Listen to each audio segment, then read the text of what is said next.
ഇനി ഒരു കാര്യം ചോദിക്കട്ടെ. ഞാൻ നിങ്ങൾക്ക് 1000 രൂപ തന്നു എന്ന് വിചാരിക്കുക.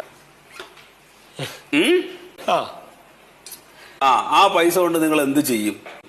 ഞാൻ കൂട്ടുകാരായിട്ട് പോയിട്ട് സിനിമയും കാണും, ചായയും കുടിക്കും. അപ്പോ സഹകരണ മനോഭാവമുള്ള സംരംഭകനാണ് എന്ന് ഞാൻ വിചാരിക്കാം.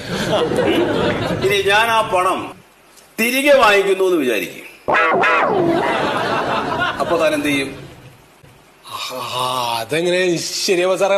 വെറുതെ നിൽക്കുന്ന ഒരാൾക്ക് 1000 രൂപ കൊടുത്തിട്ട് പിന്നെ തിരിച്ചു ചോദിച്ചാ എങ്ങനെ തരിക?